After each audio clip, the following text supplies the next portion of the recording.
पोस्टें तो कुल 4 हैं, पर भरपूर हाहाकार है। रंग में नीतीश कुमार है, क्या बीजेपी तैयार है? दोस्तों नमस्कार, आप देख रहे हैं लोकसभा टीवी। मैं हूं आपका दोस्त साथी पत्रकार दिलीप त्रिपाठी। दोस्तों, बिहार की राजनीति एक बार फिर करवट लेती दिखाई दे रही है, जिसकी सुगबुगाहट पिछले कुछ दिनों से चल रही थी। इसमें इधर बीच 2 दिनों में काफी सरगर्मी आई है, और इस सरगर्मी की जो तात्कालिक वजह हैं उनमें 2 प्रमुख वजह है।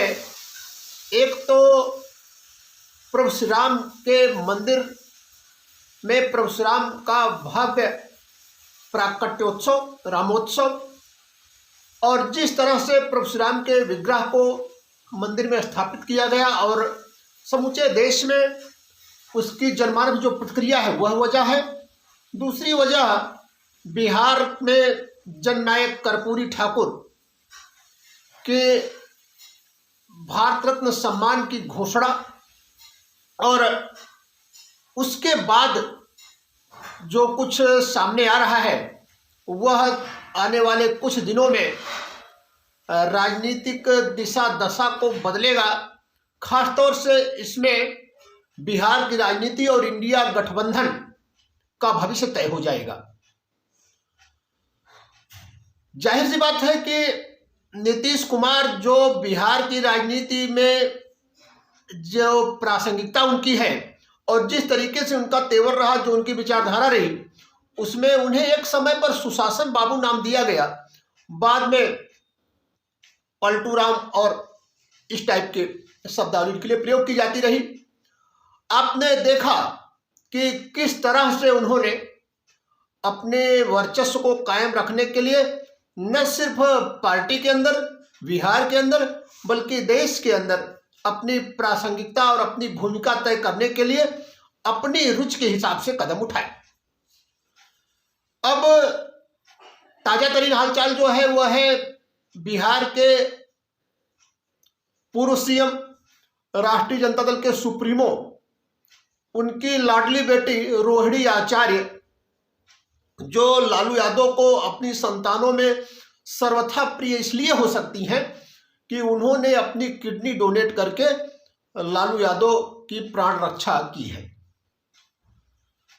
तो उनके ट्वीट जो आए एक्स पर, सोशल मीडिया प्लेटफॉर्म एक्स पर उन्होंने लिखा, जो पहले ट्विटर हुआ करता था, उस पर उन्होंने लिखा, उनके कुल 3 ट्वीट थे।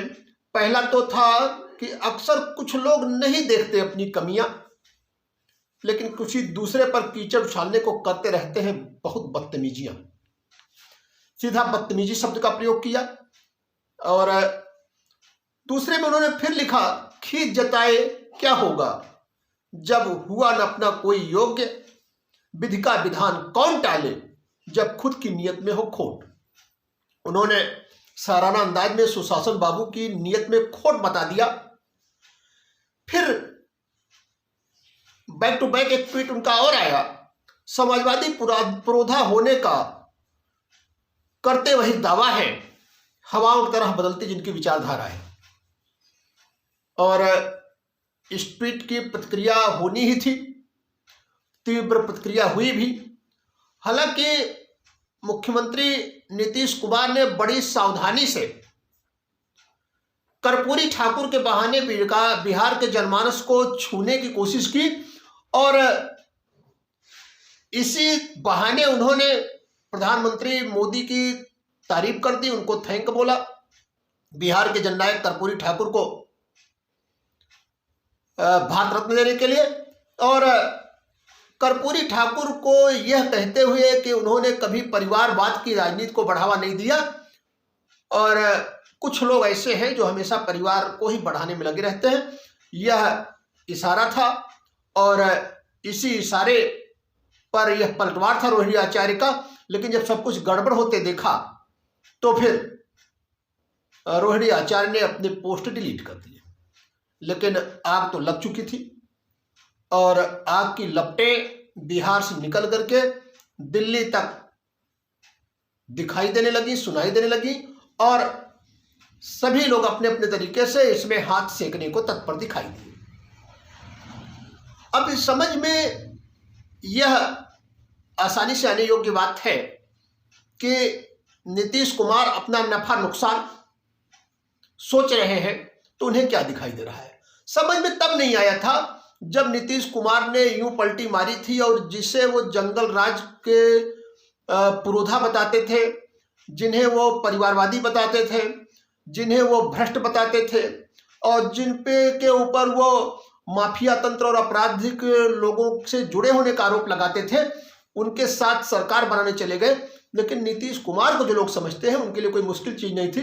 नीतीश कुमार राजनीतिक महत्वाकांक्षा से ग्रस्त व्यक्ति हैं और उन्हें यह, हालांकि वो मौसम विज्ञानी है, बिहार में रामविलास पासवान के बाद अगर किसी को राजनीतिक मौसम विज्ञानी माना जाएगा तो नीतीश कुमार है, लेकिन थोड़ी सी आकलन में चूक हुई और उनको लगा कि may be NDA part third, Modi part third न हो।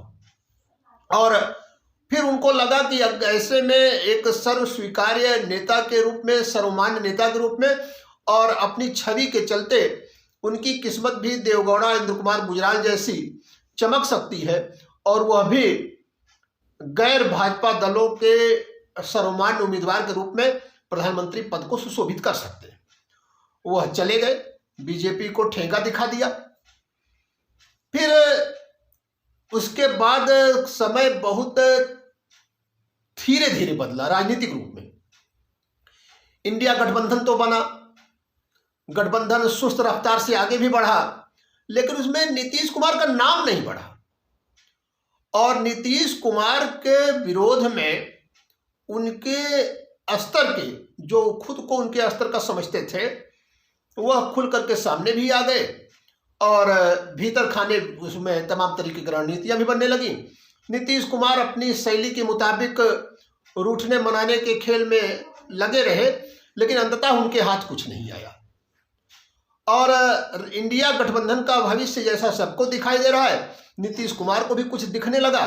तो उन्होंने यह महसूस किया कि अब इधर रहने में कोई फायदा नहीं है, क्योंकि केंद्र में तो इंडिया गठबंधन सरकार बनाता दिखाई दे रहा हो, ऐसा तो अभी फिलहाल कोई उम्मीद नहीं कर रहा है। लेकिन बिहार की राजनीति में भी अप्रासंगिक होने का खतरा मंडराने लगा, क्योंकि लालू यादव निश्चित रूप से चाहेंगे कि उनकी पार्टी आरजेडी को इतना पॉलिटिकल माइलेज मिले कि आने वाले विधानसभा के चुनाव में तेजस्वी यादव को मुख्यमंत्री बनने के चांस पूरे पूरे बन जाएं और नीतीश कुमार को समझौते के लिए राजी किया जा सके।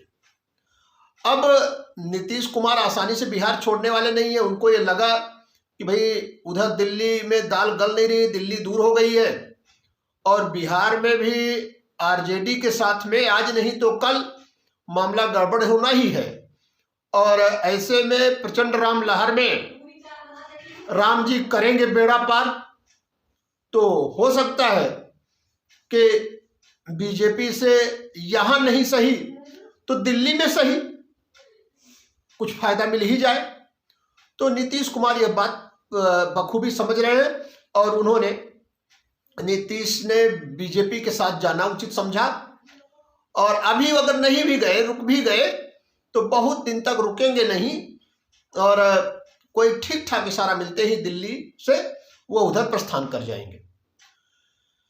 अब समस्या यह है कि बिहार में क्या होगा। बिहार में क्या नीतीश कुमार के मन मुताबिक सब कुछ होना है? नीतीश कुमार ने पिछले दिनों लल्लन सिंह को पार्टी अध्यक्ष पद से हटाया और खुद अपनी जिम्मेदारी संभाली, लल्लन से जुड़े लोगों को हटाया। उन्होंने केंद्र अपने बिहार के मंत्रिमंडल में भी फेरबदल किया और आरजेडी कोटे से शिक्षा मंत्री चंद्रशेखर को, जो पिछले कुछ दिनों से सनातन के खिलाफ अपने बयानबाजी को लेकर के चर्चा में भी थे, उनको के विभाग का भी बदलाव किया। ये दिखाने की कोशिश की कि सत्ता पे उनकी, और सत्ता और संगठन दोनों पर उनकी मजबूत पकड़ है और साथ ही साथ यह भी बताने की कोशिश की कि वह जो कुछ चाहेंगे वो करेंगे और अगर उनके रास्ते में कोई फेरबदल किया गया, उनमें कोई अड़चन डालने की कोशिश की गई तो वह फिर फर्रुखाबादी खेल कर जाएंगे। अब होना क्या है? एक तरफ बीजेपी है जो चाहती है कि बिहार की राजनीति की जो तीन ध्रुव हैं, आरजेडी, जेडीयू और बीजेपी, इस तीन में से जो दो एक साथ रहेंगे, पलड़ा निश्चित रूप से उधर झुक जाता है। यह बात बीजेपी को, खासतौर से केंद्रीय बीजेपी को बहुत समझ में आ रही है। हालांकि बिहार में बीजेपी के एक धड़ा ऐसा भी है जो ये कह रहा है कि इन दोनों के कर्मों का फल और बिहार बीजेपी की तैयारी ये लोकसभा चुनाव में ही नहीं, आगामी विधानसभा चुनाव में भी अकेले दम पर नैया पार करने के लिए काफी है। लेकिन केंद्रीय नेतृत्व तो बिल्कुल कोई जोखिम लेना नहीं चाहेगा और वह निश्चित रूप से यह भी चाहेगा कि आरजेडी को और उसके बरक्स इंडिया गठबंधन को कोई पॉलिटिकल माइलेज बिहार में न मिले। लेकिन क्या बीजेपी और आरजेडी की राह, बीजेपी और जेडीयू की राह इतनी आसानी से आरजेडी सुगम होने देगा? बिहार का जो गणित है सीटों का, उस गणित में तो आरजेडी के लिए सारा जतन कर देने के बाद भी कुछ हाथ नहीं आने वाला। लालू यादव बेटे तेजस्वी को तब तक सीएम नहीं बना सकते जब तक वह जेडीयू में फूट न डाल पाए। लालू यह चाहेंगे भी, और जेडीयू के भी तमाम नेता ऐसे हैं जो बीजेपी के साथ वापस नहीं जाना चाहते, नीतीश की कार्यशैली से भी असंतुष्ट है और वह लालू के लिए आसानी से संजीवनी ला सकते हैं, दे सकते हैं। लेकिन यह सब कुछ इतना आसान नहीं होगा। अब यह खेल जो है वह अगले एक दो दिन, अब इसी में दो एक दिन लग सकते हैं क्योंकि कल गणतंत्र दिवस है और कल राजनीतिक सरगर्मी पर्दे के पीछे चाहे जो हो, और लेकिन फ्रंट पे ऐसा कुछ होने की संभावना कम है। लेकिन 27-28 में चीजें कुछ आकार ले सकती हैं। ऐसा इस बेस पे कहा जा सकता है कि नीतीश कुमार ने अपना झारखंड दौरा रद्द कर दिया तो उधर जेपी नड्डा ने अपना केरल का दौरा रद्द किया। मतलब बातचीत का प्लेटफॉर्म तैयार किया जा रहा है, एक तैयारी बनाई जा रही है और उसमें जो बीजेपी के नेता हो सकते हैं, अहम जो किरदार है बीजेपी के,